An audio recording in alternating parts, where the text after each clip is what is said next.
Bueno, queridos amigos, en un nuevo programa de Malvinas y sus protagonistas, en esta ocasión voy a entrevistar al brigadier retirado, veterano de Guerra de Malvinas, Mario Baeza. ¿Cómo estás, Mario? Te doy la bienvenida. Bueno, muchas gracias, Matías, gracias por esta invitación y esta oportunidad de hablar sobre este tema tan importante. Vos lo dijiste, me lo sacaste de la boca porque las acciones de los, bueno, como estamos viendo en pantalla, de los bombardeos Canberra es, o por lo menos en mi caso, es una parte de la Fuerza Aérea que no conozco tanto, no tuve la oportunidad de leer tanto, así que voy a aprovechar para exprimirte al máximo. Cómo no, cuando quieras podemos empezar a hablar un poco sobre el sistema de armas, que es cierto, no es muy conocido, pero bueno, la primera particularidad es que se trata de un avión inglés, de un sistema de armas inglés adquirido por la Fuerza Aérea en el año 1970. Y la foto que vemos en esta pantalla son los tres primeros aviones que salieron de las instalaciones de la British Aircraft Corporation en 1970 y vinieron en vuelo directamente a la Argentina. Y ese fue el origen del Grupo 1 de bombardeo en el año 1970. ¿Estos que eran 0 kilómetros o los compramos usados? No, eran usados, pero reacondicionados a nuevo, digamos, con una recorrida importante. ¿Y qué venían a suplantar? ¿Al Auro Lincoln? Exactamente, el último bombardero que tuvo la República Argentina fue el Auro Lincoln, que se desactivó a mediados de los 60, Sí. y allí comenzaron las tratativas para comprar un bombardero liviano. Se compraron 12 aviones en ese año, que vinieron todos en vuelo a la República Argentina. Bien. Y vos hace un momentito mencionaste que se crea el Grupo 1 de bombardeo. Por ello tenía mala información, yo pensé que este era el Grupo 2 de bombardeo en Paraná, ¿puede ser? Sí, no, es el grupo 1 de bombardero, pero luego, en razón de estar en la segunda brigada aérea, también se lo llamaba grupo 2 de bombardeo, pero Estamos hablando de lo mismo. de lo mismo, exactamente. Perfecto. Bueno, y ahora que entramos un poquito en panorama de cómo llegaron estos aviones acá al país, me gustaría empezar a interiorizarme más en tu historia. Me gustaría preguntarte en dónde naciste y cómo nació esa vocación de militar y especialmente de aviador militar.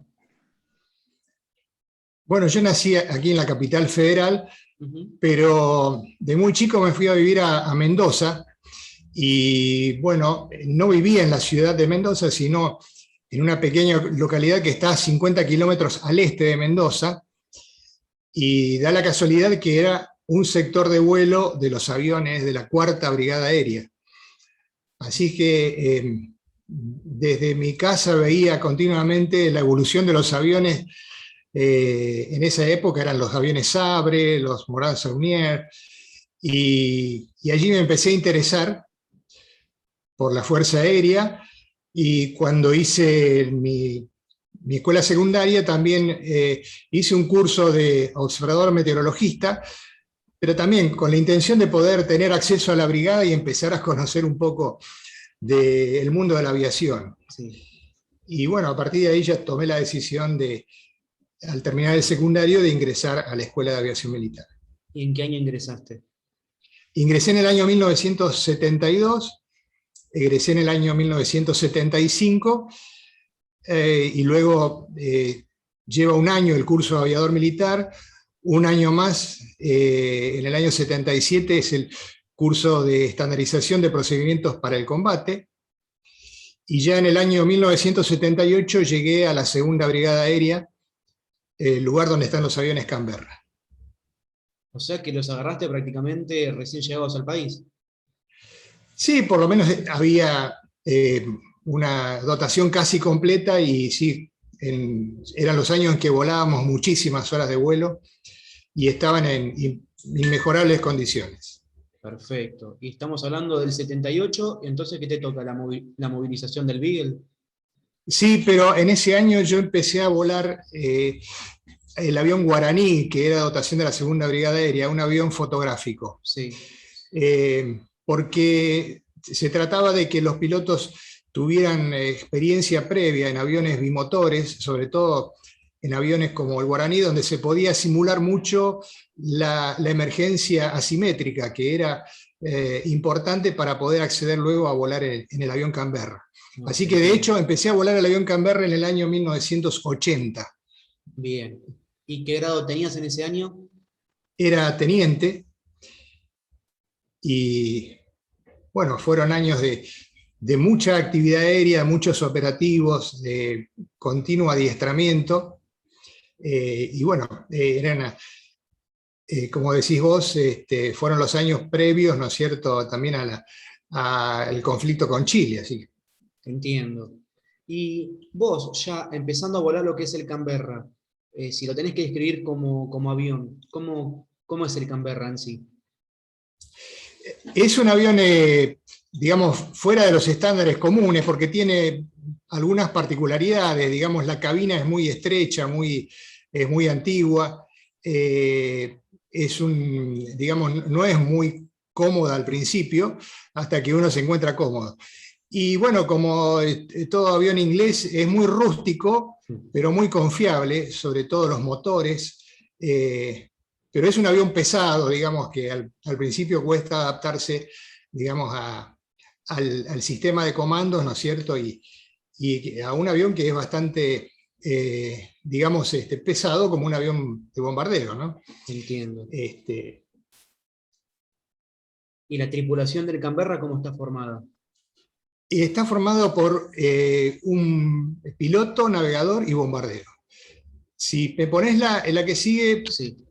te cuento algunas características del avión, ¿no es cierto? Las dimensiones del avión, así en general, son 20 metros de largo, 20 metros de envergadura y 5 metros de alto. El peso del avión oscila entre los 24.000 libras y las 48.000 libras. O sea, entre 12 toneladas y 24 toneladas. O sea, tiene un rango muy grande de pesos. Sí. Tiene 2 motores Rolls-Royce, que te decía que son aviones. Tiene una velocidad máxima de 500 nudos, aunque por manual la máxima es 450 nudos, pero en los vuelos de prueba se llega a esta velocidad sin problema. Sí. El techo también es de 50.000 pies, aproximadamente 17 kilómetros. Es también, en razón de la gran superficie alar que tiene, puede volar sin problemas a grandes cotas de alturas. Normalmente el armamento está constituido por bombas, 6 a 8 bombas. También aclarando que el avión, cuando se compró con todos los repuestos y con todo el armamento inglés. O sea, todas las bombas que arribaron al país son bombas de fabricación inglesa, las espoletas también son inglesas. Todo lo que era de dotación del avión era de origen inglés. ¿Esas son las de 1000 libras, las bombas esas? Son de 1000 libras, sí. El radio de acción oscila entre 280 millas hasta 950, casi 1000 millas. Puede operar, ¿no es cierto?, en un perfil alto, bajo, alto. Y en perfil alto, alto, alto, o sea, sin descender, puede llegar hasta 1080, 1100 millas de radio de acción. Porque consume menos combustible, ¿no? Claro, sí. Tiene mucha diferencia de consumo. Volando a bajo nivel, se ve. Consume el doble que volando en altura. Bien. Y me imagino que el Canberra no tiene capacidad de reaprovisionarse, ¿no?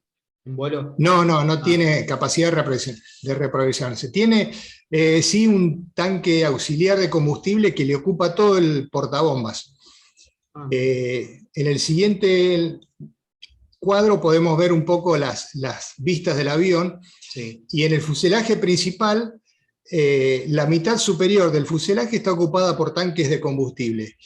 Y la mitad inferior del fuselaje es el portabombas del avión, que permite alojar o 6 bombas de 1000 libras o un gran tanque de combustible auxiliar.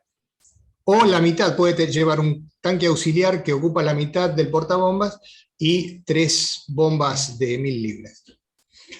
Y después, en los pilones, al costado de los motores, puede llevar colgada otras 2 bombas de 1000 libras, ¿no es cierto?, en su máxima configuración. Es un buen poder de fuego, de bombardeo. Exactamente, sí, sí. De hecho, 8 bombas de 1000 libras cubren un radio de acción bastante importante, ¿no es cierto? Sí. Y te decía que tiene 3 asientos para piloto, bombardero y navegador. Pero en el conflicto de Malvinas se utilizó solamente con la versión piloto y navegador, ya que la función del bombardero es desplazarse hasta la nariz transparente del avión y desde allí hacer la puntería para hacer lanzamiento a gran altura. Pero para hacer el bombardeo en altura. Pero como durante el conflicto del 82 hicimos solamente operaciones en gran altura nocturnas y siempre en condiciones marginales, o sea que no había posibilidad de hacer puntería visual sobre el blanco, entonces no había necesidad de llevar un bombardero, ¿no es cierto? ¿Y la función del navegador cuál es? La función del navegador es operar el equipo de navegación que tiene el avión. El avión tiene un equipo de navegación autónomo, sí, que está basado en el principio Doppler y que es bastante exacto, digamos, navegando sobre tierra firme. El problema que tuvimos en el conflicto es que ese mismo equipo, digamos, utilizado sobre el mar, a veces, según la condición de quietud del mar, se pierde la refracción, la reflexión de las ondas, sí, y empieza a acumular errores, ¿no es cierto? Pero la función del navegador es conocer exactamente la posición continua del avión, operando ese equipo y dándole al piloto, ¿no es cierto?, las indicaciones para llegar al blanco, ¿no es cierto?, en tiempo y forma. Entiendo, o sea que el piloto tiene la mente, por decir, sin ese problema y solamente se enfoca en llevar el avión y bombardear. Exactamente, sí, sí, sí. Bien. O sea que la totalidad del equipo y la programación de la navegación la hace atrás el navegador y el piloto ve adelante, digamos, si está apartado, ve las cosas más elementales de la navegación, pero no tiene el detalle del navegador. Perfecto, te entiendo. Bien. Y ahora adentrándonos un poquito más en lo que fue el contexto de la guerra. A vos, el 2 de abril, ¿dónde te agarró? ¿Dónde te tomó?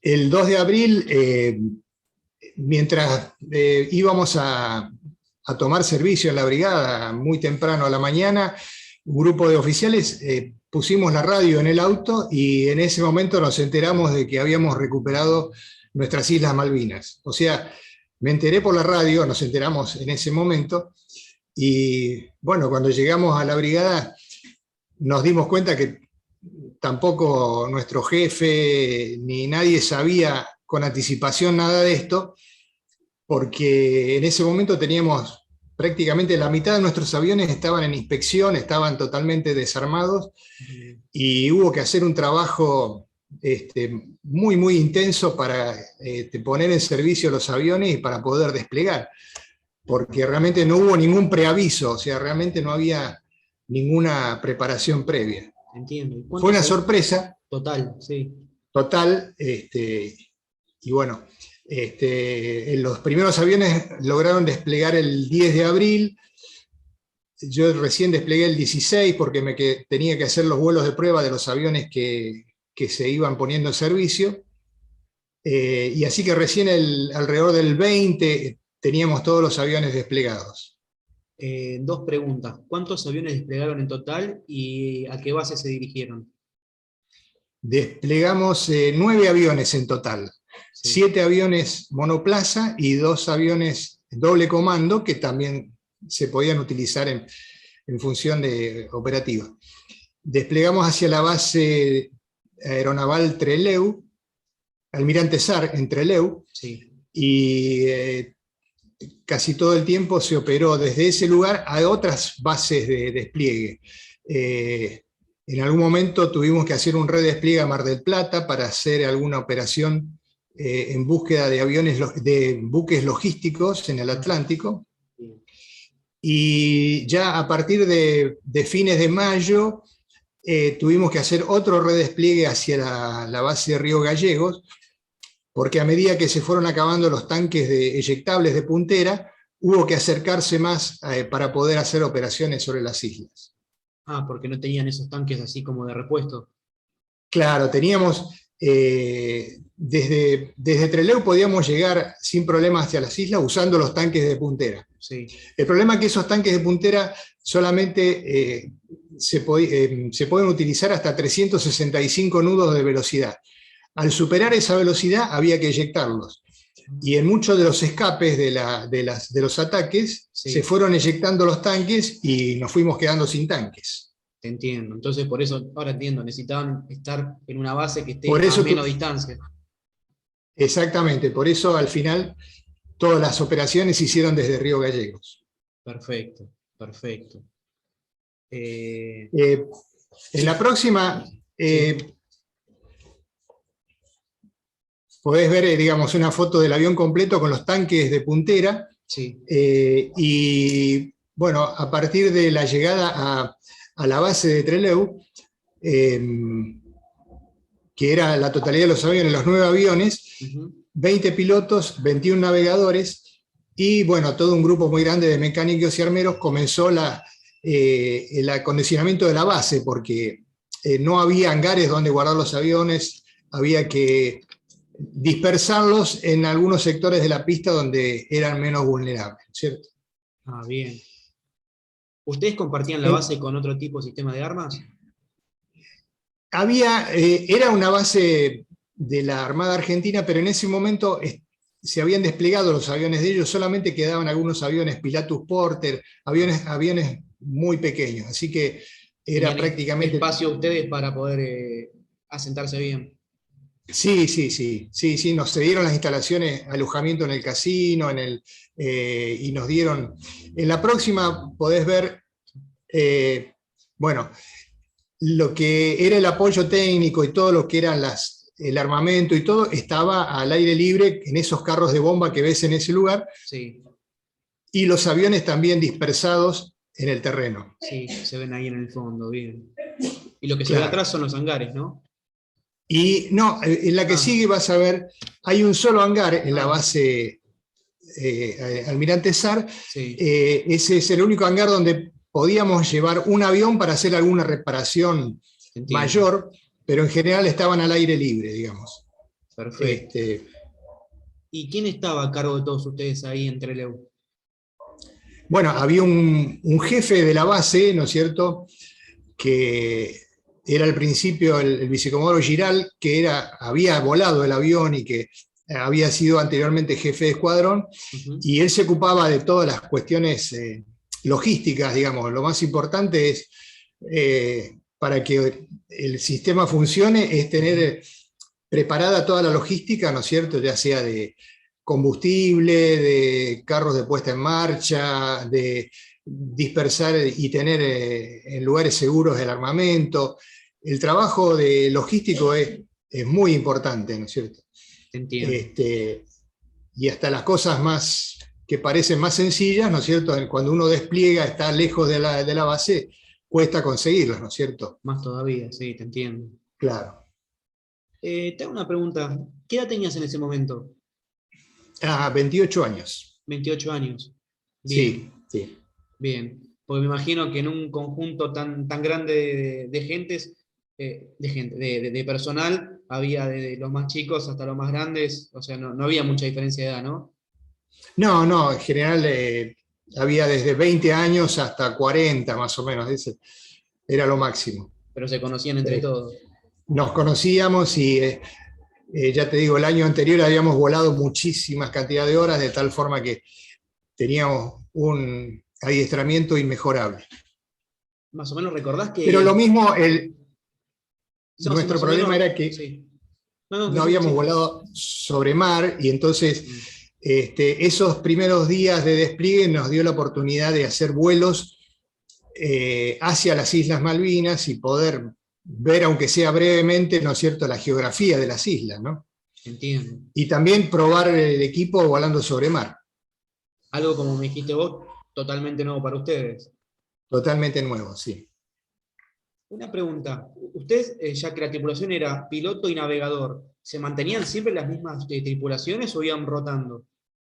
No, no, en general nos manteníamos, digamos, voluntariamente nos fuimos designando, digamos, o agrupando, digamos, yo iba con un compañero mío con el cual siempre volamos juntos, y se armaron tripulaciones fijas prácticamente. Ah, bien, bien. Eso también te da Sí, un conocimiento de tu pareja más importante, por decirlo de alguna manera. claro, claro. Sí, sí, eso era sumamente importante porque tiene que haber una gran confianza y aparte te ahorra tiempo, digamos, Ujú. porque ya cada uno conoce la forma de trabajar del otro, ¿no es cierto? Exacto. ¿Y quién era tu navegador? Mi navegador era Jorge Cardo, un comodoro que ya falleció hace unos años, Ujú. y era también compañero de promoción y bueno, Ah, ya hacía era tiempo muy, que se conocían. claro, sí, éramos muy cercanos, así que este, Jorge era famoso porque eh, llevaba, aparte de todo lo necesario para la navegación, siempre llevaba mucha comida para el camino. Fundamental, porque tengo entendido que Fundamental. eran vuelos largos, ¿no? Exactamente, sí, sí. Así que, pero bueno, lo primero que hicimos en el mes de abril es hacer esos vuelos de adiestramiento que nos permitió conocer las islas Sí. y hacer vuelos de comprobación de armamento. Ahí podés ver en esa foto, digamos, los carros de bombas, ¿no es cierto?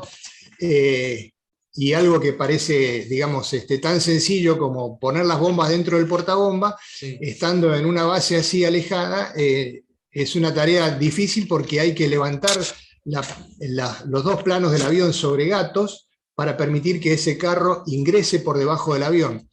Ah, O bien. sea que el, algo tan simple como cargar bombas es un trabajo que lleva bastante tiempo, bastantes horas, ¿no? O sea que poner en sí el avión a punto, ya sea con el armamento y combustible, ustedes, una vez que recibían la orden fragmentaria, pasaba un tiempo. Sí, sí, sí, pasaba.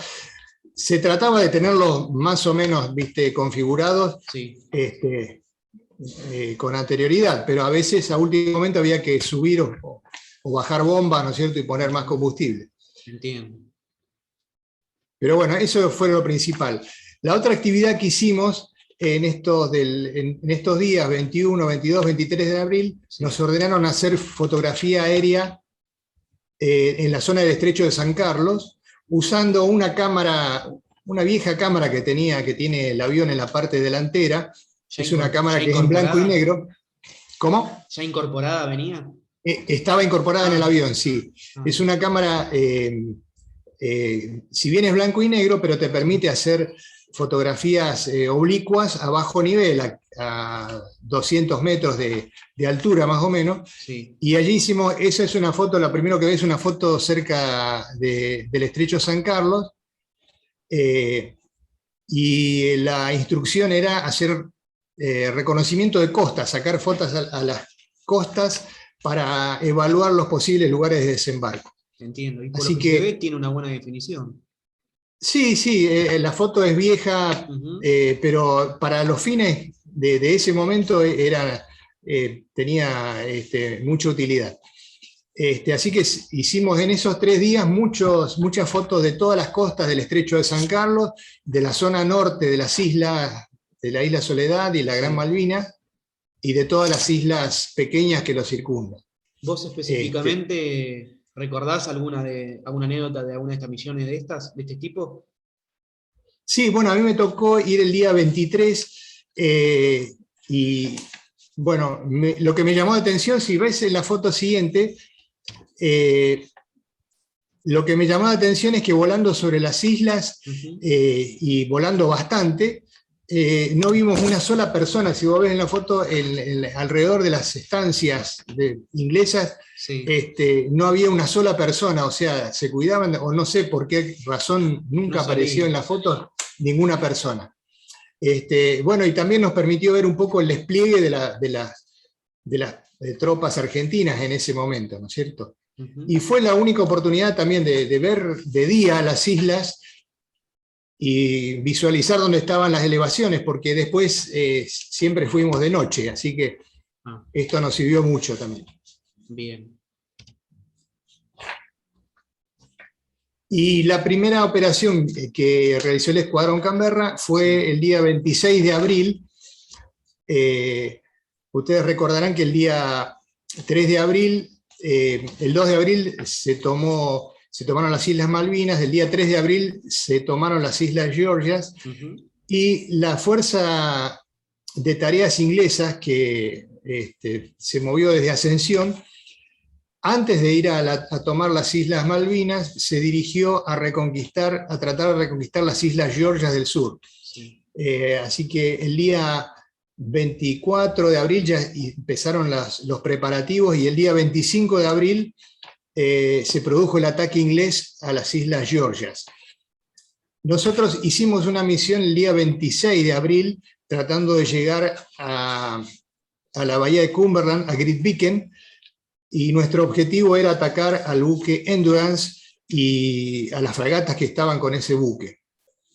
Desgraciadamente el día 26 la meteorología era muy mala, había niebla, nubes bajas, y era imposible entrar a la bahía de Cumberland volando bajo, digamos. No había forma de salir porque es como una especie de olla rodeada de muchas elevaciones. Sí. Así que ese día llegamos hasta el extremo oeste de las islas, y el avión Hércules que hizo la exploración previa nos informó de que todos los buques ya estaban adentro de la bahía, estaban en Great Beacon. Y ese día también nos acompañó un avión Boeing 707 para hacer las funciones de guía, porque nuestro equipo de navegación en una distancia de 1000 millas tenía muchos errores, así que hasta el punto de descenso lo seguimos al Boeing 707 que hizo de guía.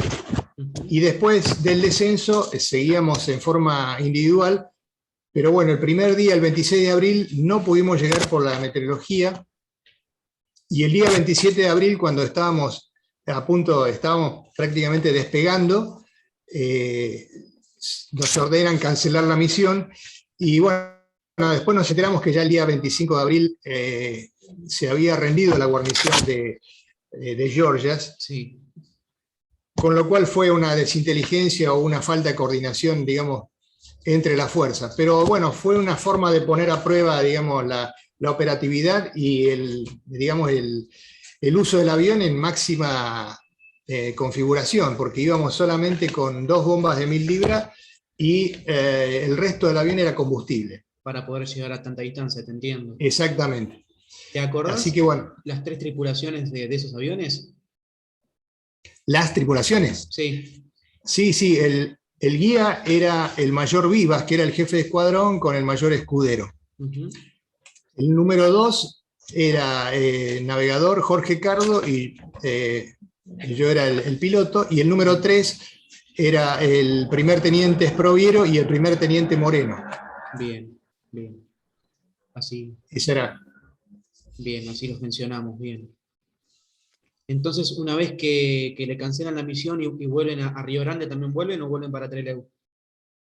No, volvemos a Trelew. Nos quedamos 2 o 3 días en Río Grande porque no se sabía muy bien qué había pasado en las islas, hasta que finalmente el día 29 de abril volvimos a Trelew.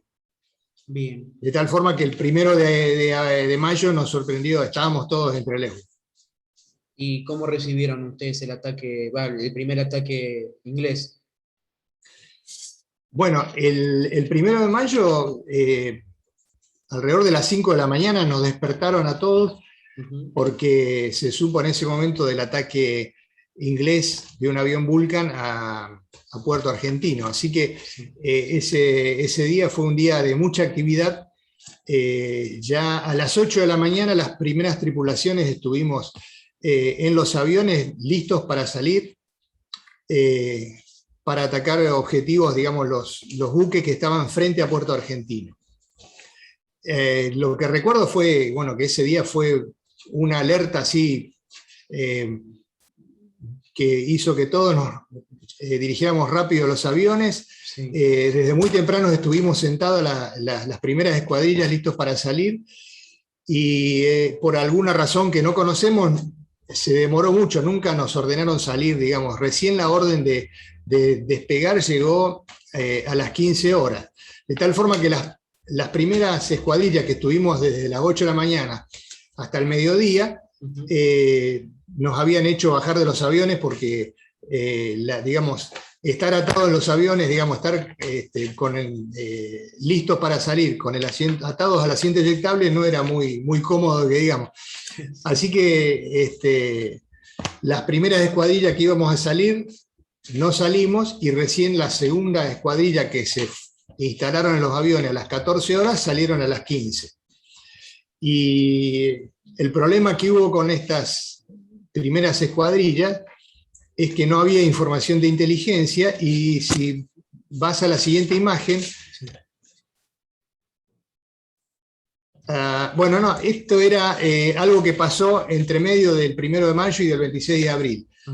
Se instalaron en la parte trasera del avión un sistema de lanzador de chaff y bengala, fabricado, digamos, en forma improvisada en la segunda brigada, usando cartuchos de puesta en marcha, y era digamos, una salida, digamos, improvisada para lograr que el avión pudiera tener una contramedida pasiva, ¿no es cierto?, que era poder desprender una nube de partículas metálicas para engañar a los misiles guiados por cabeza electromagnética, y poder producir una, digamos, deflagración de pólvora a 500 grados para engañar a los misiles con cabeza infrarroja, los Sidewinder L. Este sistema, digo, fue totalmente improvisado y fabricado en tiempo récord en la segunda brigada, y entre fines de abril y principios de mayo, todos los aviones tenían estos 7 lanzadores de chaff y bengala, que no tenían, lo que no teníamos era un radar warning, algún radar que nos dijera estamos siendo iluminados por tal misil, ¿no es cierto? Sí. Pero teníamos el apoyo del radar de Malvinas, que normalmente nos advertía si había una patrulla de aviones británicos cerca, sabíamos que había peligro de misiles Sidewinder. Y si había una fragata en las inmediaciones, y normalmente los misiles que tiraban las fragatas aparecían en el radar de Malvinas, el radar de Malvinas nos avisaba, porque el SIDART es un misil de tal tamaño que se ve en la pantalla del radar, en este caso del radar de Malvinas. Tremendo, sí. He visto fotos del SIDART y videos de cómo lo lanzan y te quedas mudo. Porque... Sí, sí. Así que bueno, esta era nuestra única defensa, digamos, un sistema de contramedidas que se improvisó y se construyó en tiempo récord, gracias a la inventiva de un grupo de ingenieros, digamos, de la brigada, que bueno, no sabemos exactamente de cuántos derribos nos libró, pero fue muy útil. Que ayudó. Ayudó. Sí, tengo entendido, me acuerdo de haberlo leído por ahí, no recuerdo exactamente dónde, qué papel tuvo una famosa máquina de hacer fideos en este lanzador de chaff. Sí, bueno, en el medio, digamos, se recurrió a todo, claro. Era un problema el poder cortar las tiras de chaff, ¿no es cierto?, de todas uniformes, de un mismo tamaño, y al principio las hacían en forma manual, hasta que alguien decidió recurrir a una fábrica de pastas que hay en la ciudad de Paraná, muy grande, y en esa fábrica de pastas se llevaban las láminas metálicas, se las ponía digamos, en la procesadora, en la pasta linda gigante que tenían, y entonces salían todas las tiras uniformes, se las cortaba con la mitad de la longitud de onda del radar que tiene el SIDAR, y se las ponía en ese cartucho, ¿no es cierto?, para ser liberados como si fuera una nube metálica, ¿no es cierto? Así Creo que sí. el argentino no conquista el mundo porque no quiere. Sí, sí, realmente fue algo improvisado donde, digamos, colaboró la ciudad de Paraná, toda la gente estaba predispuesta para colaborar en lo que sea, ¿no? Bien, eso habla mucho de lo que se vivía en esos días con toda la sociedad. Exactamente, sí, sí. Así que bueno. Estos cartuchos que mencionaste, pueden ser que ustedes los usaban o sea, cuando ustedes encendían los motores, ¿venía como una explosión de un cartucho, puede ser? Sí, sí, originalmente el avión venía provisto con un sistema de arranque mediante cartuchos, digamos, que producían una, una explosión, y el escape de gases movía un turboarrancador. Pero también, digamos, cuando el avión llegó a la segunda brigada, un grupo de ingenieros estudió y cambió el sistema de arranque, porque descubrió que el impacto, la deflagración tan brusca de los gases de escape acortaba mucho la vida de los arrancadores. Entonces se le puso un ingreso de aire comprimido en el lugar del cartucho, y se arrancaba mediante la entrada de aire comprimido dosificada, y eso hacía que la puesta en marcha fuera un poco más suave, y aparte más económica, digamos, porque los cartuchos tampoco eran baratos. Entiendo. Así que los cartuchos de puesta en marcha se mantenían en el avión, porque si uno iba a una base donde no había carros de aire comprimido, lo ponía en marcha con los cartuchos. Pero en el uso normal se improvisó este sistema, se puso en marcha este sistema que no estaba previsto por el fabricante, ¿no es cierto? Era puesta en marcha con aire comprimido en lugar del cartucho. Te entiendo. Me imagino los directivos de la BAC, después de enterarse de esto, y los lanzadores de chaff, lo que habrán pensado, o sea. Sí, sí.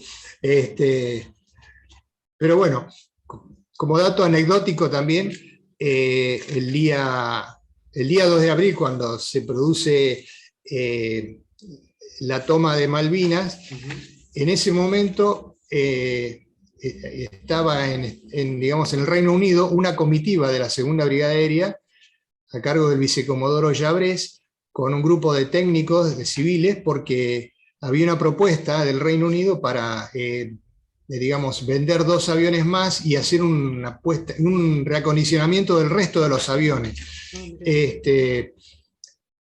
Porque había mucho intercambio de información sobre digamos, el funcionamiento de los aviones, y ellos habían visto la posibilidad de vendernos un reacondicionamiento de los aviones. Pero por supuesto que el día 3 de abril les ordenaron abandonar el Reino Unido. Quedó todo en la nada, amablemente. Sí, amablemente. Bien. Y como te decía, el 1 de mayo, el mayor problema que hubo es que la ruta de Trelew hacia Puerto Argentino, sí. Digamos, pasa por el norte de las Islas Malvinas, y en ese momento no sabíamos nosotros que había una parte de la flota que estaba justamente al norte de las Islas Malvinas. De tal forma que las 2 primeras escuadrillas del 1 de mayo se encontraron con parte de la flota, pero sobre todo con una gran cantidad de aviones Harrier que estaban sobrevolando la flota, y que antes de que los aviones llegaran a donde estaba la flota, los atacaron. En la primera escuadrilla, el guía, que era el capitán Nogueira, recibió el impacto de un misil en la puntera de su plano derecho, sí, que quedó totalmente dañada, pero pudo seguir volando y volvió al continente. Y en la segunda escuadrilla hubo también ataques de aviones Harrier sobre los 3 aviones, de los cuales 2 pudieron escapar, digamos, en vuelo bajo hacia el continente, y el tercer avión era el Bravo 110, fue derribado en ese lugar por un misil Sidewinder, y allí se eyectaron el primer teniente de Ibáñez y el primer teniente Mario Hipólito González. Se eyectaron, pero estaban muy en el medio del Atlántico, de tal forma que quedaron seguramente en sus botes a la espera del rescate, y el buque de la Armada, el Aviso Sobral, al día siguiente fue en busca de las tripulaciones, pero fue atacado a su vez por helicópteros ingleses, de tal forma que también quedó dañado y quedó a la deriva y no pudo hacer la operación de rescate. De tal forma, bueno, que esas dos primeras tripulaciones desaparecieron y nunca se encontró nada de ellas porque estaban en el medio del Atlántico. Sí, sí, ahí vemos la cruz, sí, es el medio de la nada. Sí. Exactamente. Sí, con el agravante que en ese momento no teníamos trajes antiexposición, o sea que no había posibilidad de sobrevivir mucho tiempo en el Atlántico, digamos. Entiendo. Recién en mitad de mayo, entre el 15 y el 20 de mayo, se consiguieron trajes antiexposición para las tripulaciones. Bien. Bueno, eso también habla mucho de lo que fue la improvisación, o sea, Exacto. la premura de todas las operaciones. Sí, sí, porque ya te digo, no era nuestra responsabilidad, nosotros no volábamos sobre el mar en esa época, casi nunca. Entiendo. Así que bueno, ese fue lo que pasó el 1 de mayo. El 3 de mayo hubo también otra operación de ataque a buques de la flota, pero los aviones que fueron al lugar, a las coordenadas, no encontraron a ningún blanco. Y después, aprovechando uno de los aviones Canberra,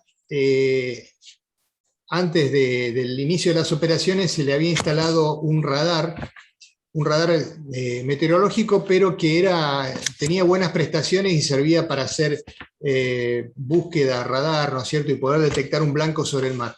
Así que también se usó uno de estos, el único avión que tenía radar, se le usó para hacer exploración y reconocimiento radar, tratando de buscar blancos sobre el Atlántico, ¿no es cierto?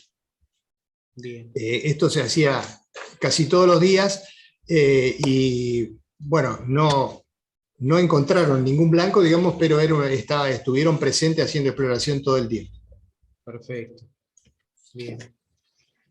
Y a partir del día 26 de mayo, debido a digamos, a este derribo del primer avión y al análisis de las vulnerabilidades del avión, se decidió empezar a usarlo nocturno, para ataques nocturnos, y para atacar a las posiciones inglesas, ¿no es cierto?, que en ese momento estaban en las inmediaciones de San Carlos. Sí, porque de tal forma que el 21 ya habían desembarcado. Claro.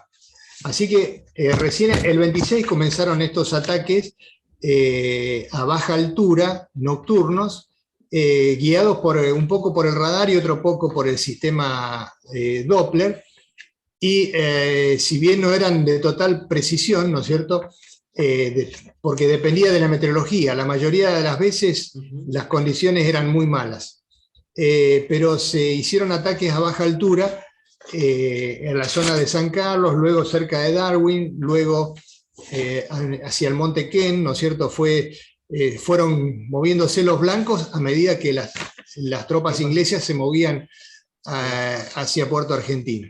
Cuando mencionás baja altura, ¿a cuánto te referís más o menos? A baja altura, entre 300 y 400 metros. El problema de este avión es que tiene un radio altímetro, que justamente no es un radar altímetro, es un radio altímetro, o sea que emite ondas de baja frecuencia de radio, y toma en base a eso la altura, pero tiene una tolerancia de 50 pies aproximadamente, digamos, la exactitud. Sí. Y tiene el otro problema de que ese radioaltímetro está instalado en el puesto del navegador. O sea que hasta que el navegador le dice al piloto, digamos, y lo va corrigiendo, siempre hay una demora y digamos, en ese lugar, por más que las elevaciones no son tan altas, pero digamos, es muy difícil llegar, digamos, evitar las elevaciones, ¿no? te entiendo. ¿Y a vos personalmente te tocó hacer alguna de este estilo de misiones estos días? En esos días no, me tocó, a partir del día 4 de junio, que me tocó hacer el mismo ataque, pero en altura. Ah, Eh, Después de esto, hubo, digamos, hasta el 1 de junio se hicieron ataques a baja altura, sí. y luego el 4 de junio se comenzaron a hacer ataques a gran altura, o sea, a 40.000 pies. Y me tocó participar haciendo esos ataques. Y en el medio hubo, digamos, otro requerimiento para hacer otras operaciones. Por ejemplo, el día 8 de junio, ¿no es cierto?, hubo una interdicción aérea estratégica, ¿no es cierto?, con 4 aviones Canberra sobre un petrolero que estaba abasteciendo a la Fuerza de Tareas Británica. Esto ocurrió como a 750, 800 kilómetros al este de Mar del Plata. O sea que el 6 de junio desplegaron 4 aviones hasta Mar del Plata, y desde allí estuvieron en alerta hasta que pudieron ubicarlo, y este ataque se produjo el día 8 de junio. El 8 de junio hubo un avión C-130 Hércules que lo detecta, lo descubre a este petrolero, le da instrucciones para que se dirija al continente, y el petrolero pone rumbo este. Posterior a eso llegan los aviones Canberra y se le ordena atacar a ese petrolero. Sí. El numeral número 1, que era el mayor Chevalier con el primer teniente Pagano, hacen el ataque a este petrolero, y cuando terminan de lanzar las 2 bombas, le ordenan desde la Fuerza Aérea Sur suspender este ataque a este petrolero. Pero ocurrió que, bueno, una de las bombas quedó alojada dentro de uno de estos tanques de combustible sin explotar. La otra pegó en la superficie, y el comandante, el capitán de la nave, lo llevó hasta Brasil. Allí, digamos, convocaron a especialistas en armamento, y cuando evaluaron la situación vieron que era casi imposible desarmar esa bomba, ¿no es cierto?, que era una bomba MK-17 inglesa, sí, que tiene la particularidad de que la espoleta está en la cola, está metida en el cuerpo de la bomba, pero en la parte de atrás, y que es muy difícil de acceder. De tal forma que este petrolero, la misma empresa naviera lo hundió frente a Florianópolis un tiempo después, porque no tenían forma, digamos, de recuperarlo, digamos. Así que esto ocurrió en el medio mientras se hacían tareas de apoyo a las fuerzas terrestres. Hubo una tarea de interdicción aérea estratégica, y bueno, tiempo después supimos por medio de fuentes de Brasil que, si bien no llevaba petróleo, pero llevaba municiones de cañones de 105 y un montón de pertrechos bélicos para la fuerza de tarea. Así que, o sea, sí, estaba apoyando totalmente a la Task Force. Exactamente. Pero bueno, esto ocurría mientras otros aviones estaban desplegando hacia Río Gallegos. Y a partir del 4 de junio, como ya había también problemas con tanques de puntera para hacer operaciones a baja altura, se comenzaron a hacer ataques desde bombardeo en altura, ¿no es cierto?, desde 40.000 pies. El día 4 de junio fue el primero. El objetivo era el monte Kent, y se hizo una planificación muy detallada, de tal forma de que todo el ingreso iba a ser controlado por el radar de Malvinas, y el que daba la orden para tirar, el que sabía en qué momento había que tirar, era el radar de Malvinas. O sea, conociendo la ruta de ingreso y conociendo la distancia que recorría la bomba desde los 40.000 pies hasta el objetivo, ellos nos guiaron y ordenaron el tiro sobre Monte Kent. O sea que es como tirar a ciegas. Exactamente, nosotros estábamos Normalmente había siempre mal tiempo. El 4 de junio era también un día que estábamos muy sobre capa, a 40.000 pies, no se veía nada. Y tiramos guiados por el radar y con la orden del radar. Así que, bueno, después del tiro hubo disparos de misiles SIDAR, que, bueno, más o menos del radar de Malvinas nos dijo en qué momento salían, y ahí es donde usábamos nosotros las contramedidas. Y también hubo unas patrullas de combate de aviones Harrier que, digamos, vinieron en nuestra búsqueda, pero, digamos, el problema del avión Harrier es que no subía muy rápido a los 40.000 pies, o sea que nos dio tiempo a nosotros a escapar sin que llegara a nuestro nivel, ¿no es cierto? Entiendo. ¿Vos llegaste a ver alguno de esos misiles que te tiraron? No, yo solamente tengo en mente que el radar me dijo, atento, el Lince 2, que van misiles, y mi navegador fue el que disparó el Chaff y Bengala, ¿no es cierto? Y ahí no había otra cosa que hacer eso, digamos, esperar que tenga efecto, los misiles no lleguen. Exacto. Pero bueno, el día 7 de junio derribaron un avión Learjet con esos misiles. Sí, el vicecomodoro. Exactamente. Y el último día de operación, el 13 de junio, haciendo la misma tarea, la última sección de Canberra que atacó las Islas Malvinas, ¿no es cierto? El día 13 de junio a las 23 horas, es derribado el último avión Canberra, ¿no es cierto? Y el numeral 2 logra esquivar, digamos, logra también usando la misma técnica, ¿no es cierto?, de tirar Chaff y Bengala, logra evadir a los misiles enemigos, pero el último derribo de nuestro escuadrón fue el día 13 de junio a las 23 horas, donde derriban al Bravo 108, donde el piloto, que era el capitán Roberto Pastrán, espera durante mucho tiempo para eyectarse, pero no conseguía que le conteste o comunicarse con su navegador, que era el capitán Fernando Casado. Sí. Y le hace muchos llamados pidiéndole que se eyecte, pero no recibe ninguna respuesta, de tal forma que el avión caía en tirabuzón sin control, y ya cuando estaba a 2.000, 3.000 pies, el capitán Pastrán se eyectó y logró sobrevivir. Y bueno, del capitán Casado no sabemos la causa por la cual no pudo eyectarse, sí, pero fue la última baja que tuvo el escuadrón, ¿no es cierto?, Canberra en ese día. Bueno, el capitán Pastrán logró subirse al bote de supervivencia, logró que el oleaje lo acerque a la costa, y logró llegar a la costa, y al día siguiente lo toma prisionero una patrulla inglesa. Sí, ya 14 de junio. Ya 14, sí.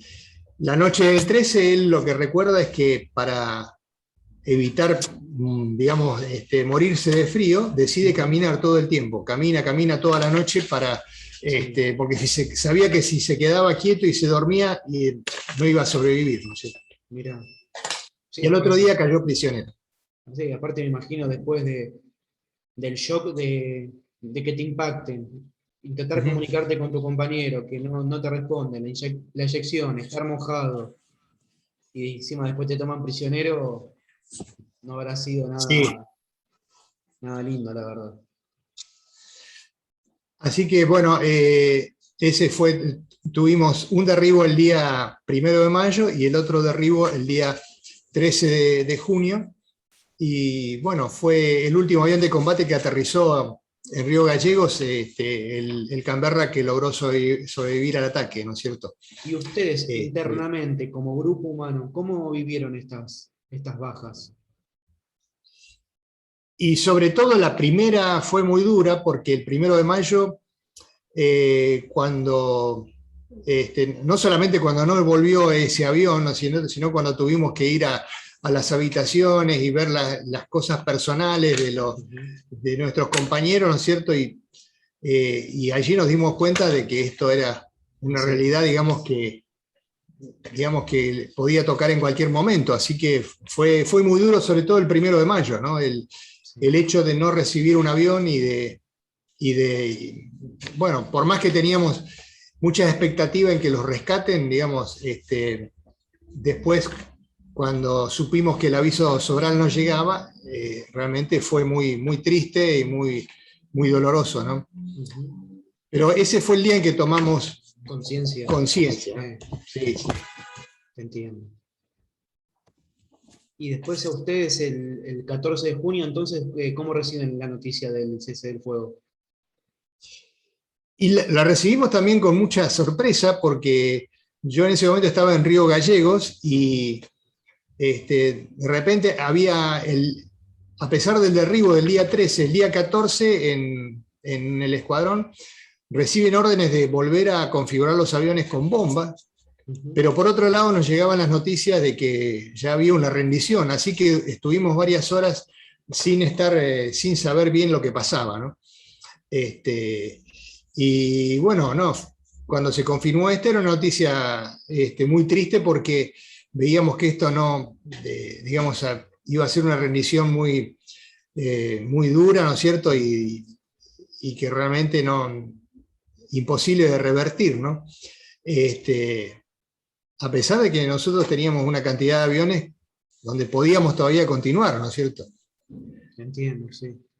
Tenían todavía armamento, o sea, podían seguir en Teníamos, operaciones. sí, bueno, de los 9 aviones, teníamos 7 aviones todavía y teníamos tripulaciones de sobra. Bien, te entiendo.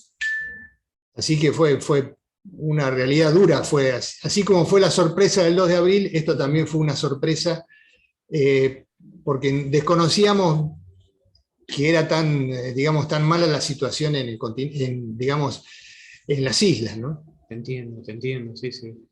Y estaban a un par de, a no muchos kilómetros, y es increíble cómo no llegaba la información concreta. Claro, teníamos muy poca información de lo que pasaba. Y hay algo que dijiste vos que me hiciste ahora darme cuenta. Ustedes, mejor dicho, se iban dando cuenta cuando iban notando que los ingleses iban avanzando cada vez más a Puerto Argentino. Ese era un parámetro. Claro, sí, el último ataque del día 13 de junio era un lugar que se llama Port Harrier House, Sí. que está muy cerca del puerto argentino. Nosotros nos damos cuenta que los blancos iban haciendo cada vez más cerca de puerto argentino, eso sí. Ahí ya más o menos te ibas dando una idea. Sí. Fueron muchos ataques a Montequén, después tuvimos ataques hacia Bahía Agradable, pero los últimos blancos eran muy cerquita de puerto argentino. Te entiendo. Y una vez que llega la fatídica noticia del 14 de junio, ¿cómo se vuelve a desplegar el escuadrón? Nosotros estuvimos en Río Gallegos hasta el día 20 de junio. Y ya te digo, el primer día, el 14, nadie sabía muy bien qué pasaba porque por un lado estaba esta noticia y por otro lado veíamos a los mecánicos configurando otra vez los aviones. Pero bueno, a medida que pasó el tiempo nos dimos cuenta de que esto era irreversible. Pero lo mismo estuvimos ahí en Río Gallegos hasta que el día 20 de junio nos ordenaron replegar directamente a Ciudad de Paraná. Así que fuimos en vuelo directo a Paraná. ¿Y vos ahí pudiste tomar contacto con tu familia? Ahí recién tomé contacto con mi familia. Y bueno, con el resto, digamos, de la gente de Paraná y de amigos y sobre todo de mi esposa, ¿no es cierto? Que en ese momento todavía no tenía hijos, pero bueno. No, te entiendo, sí. Siempre los reencuentros es otra historia. Sí, realmente fue muy duro, sobre todo que en esa época no había posibilidades de comunicarse más que por teléfono, así en forma esporádica. Sí, y no era fácil tampoco. No era fácil, no. Así que, bueno, y después volvimos a la actividad normal. Pero bueno, ahí tenés un resumen de las operaciones ofensivas, ¿no es cierto? 53 salidas ofensivas, salidas de exploración y reconocimiento, salidas de exploración y reconocimiento radar, total de bombas empleadas, 205 bombas, aviones derribados 2, 3 tripulantes fallecidos y un solo tripulante eyectado que, bueno, logró volver al continente. Y bueno, esto sucedió muy rápido, ¿no es cierto? Lo que nos quedaron fueron lecciones sobre estos, digamos, todas estas operaciones que tienen que ver con nuestra falta de previsión, o sea, no había un alistamiento adecuado, o sea, en cualquier país que se planifica una guerra, lo primero que se hace es pensar en tener los aviones listos y no tener tantos aviones en inspección y desarmados. En cuanto a equipamiento, no teníamos suficiente cantidad de tanques eyectables, no teníamos una buena cartografía de Malvinas, fundamental. No teníamos traje antidisposición, nuestro radio altímetro era muy malo, digamos. No teníamos radar warning, y nuestro equipo de navegación tenía serias limitaciones para volar sobre mar. No teníamos un adiestramiento en operaciones aeromarítimas con la Armada, de tal forma que nunca habíamos sobrevolado una fragata, ni habíamos visto, ni sabíamos distinguir ni a una clase 22 de una clase 12, de una clase 42, o sea, lo fuimos aprendiendo sobre la marcha. Te entiendo. Con lo que eso implica también. Claro, y digamos, no teníamos una sección de inteligencia de aérea de combate, digamos, profesional, digamos, donde hubiéramos tenido todos los datos de las fragatas y del armamento con que nos íbamos a enfrentar. También se aprendió sobre la marcha y con serias deficiencias, ¿no es cierto? Pero bueno, creo que en gran parte, digamos, se pudo improvisar y hacer cosas buenas porque había un gran nivel de adiestramiento de los años anteriores, habíamos volado mucho, y porque había un gran espíritu de equipo donde teníamos capacidad de improvisar, ¿no es cierto?, y mejorar todas estas falencias, ¿no? Ahora que dijiste equipo, la palabra equipo, yo cada vez que tengo la oportunidad de hablar con un integrante de la Fuerza Aérea, sea piloto, mecánico, no importa el papel que cumplió, es increíble la familia que se arma. En cada brigada, en cada base, es una mini familia que no lo vivo con otros tipos de entrevistas o de otras fuerzas. Ustedes siempre son todos para uno y uno para todos, y eso se vio ese resultado en las distintas brigadas. No, sí, realmente el hecho de compartir tantas horas, digamos, entre los tripulantes y sobre todo con mecánicos, armeros, donde cada uno aporta lo suyo. Sí. Y normalmente en épocas de paz los mecánicos y armeros también volaban en el avión, volaban con nosotros. Así que cumplían actividad aérea. Entonces eso también hacía que hubiese ese apoyo mutuo, ese espíritu de salir adelante, ¿no es cierto?, con las sugerencias de ellos. Se hicieron muchas cosas con la suma de todas esas, digamos, personas que actúan alrededor del avión, ¿no? Todas las recomendaciones sobre cómo accionar, digamos, cómo selectar las espoletas, cómo selectar el armamento.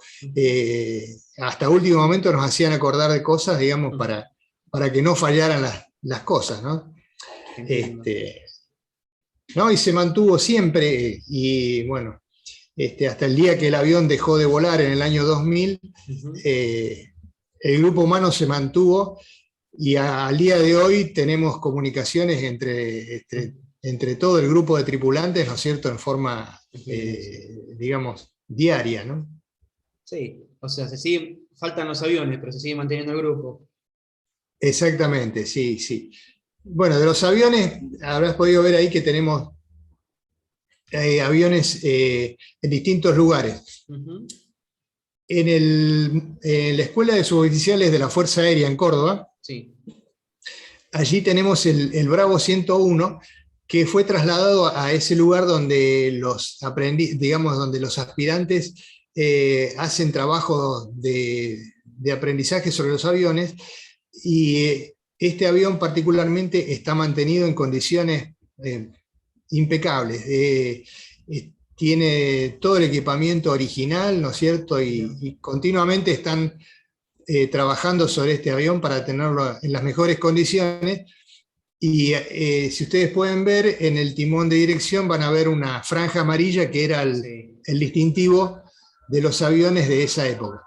Sí, sí, ahí se Así ve que de los... Y bajo el plano después, también. claro.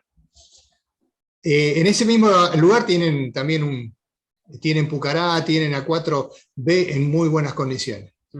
Y el otro avión que está en muy buenas condiciones, está bastante impecable, es el Bravo 109, que está en el Museo Nacional de Aeronáutica, sí, en Morón. Sí. Que también, digamos, al estar bajo techo y muy, muy protegido, se mantiene casi intacto. Así que esos son los aviones que, si algún día van al museo con su familia y lo ven, van a saber que detrás de ese avión hay una historia, digamos, del año 1982, y que son aviones ingleses que prestaron servicio a nuestro país entre 1970 y el año 2000, cuando se desactivó. Bastante. Sí. Bueno, esa es la historia del avión Canberra y de las operaciones de Canberra sobre Malvinas, que digamos era el único avión bombardero que disponía el país, y que bueno, fue utilizado de acuerdo, digamos, a esta situación tan particular que se vivió, y después se usó hasta el año 2000 en versiones fotográficas, en otras versiones.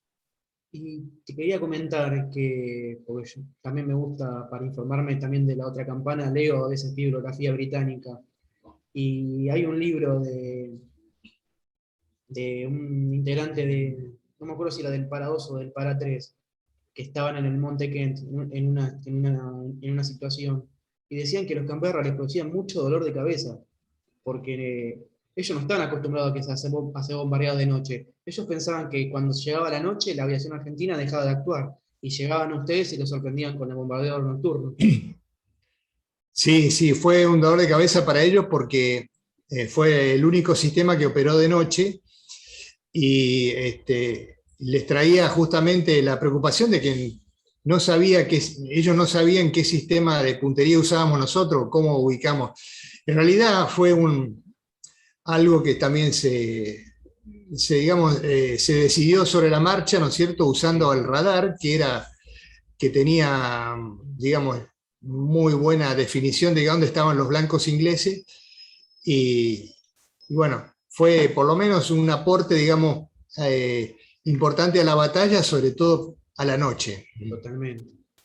Y la verdad, Mario, estoy muy agradecido por haberte entrevistado, lo disfruté mucho, conocí muchas cosas del escuadrón que realmente no conocía, como te dije, no estaba tan al tanto como de otros tipos de aviones del Canberra. Y la última pregunta que me gustaría hacerte es, ¿qué te dejó Malvinas en lo personal?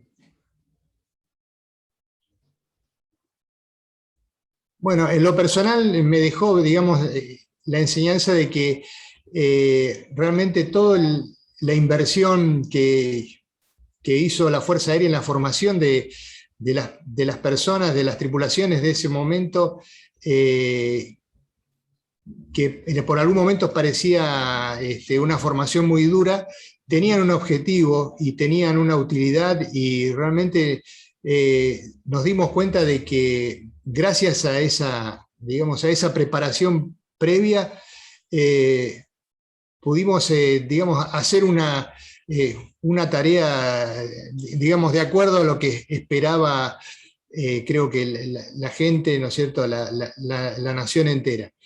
Y bueno, y nos dejó sobre todo esta necesidad de ver cómo capitalizar esta experiencia, ¿no es cierto?, para que digamos, transmitirla a futuras generaciones, sobre todo estas lecciones sobre cómo mejorar los sistemas, ¿no es cierto?, aún sin tener demasiado presupuesto, y la importancia, ¿no es cierto?, de la integración de las tripulaciones, ¿no es cierto?, de la vida, digamos,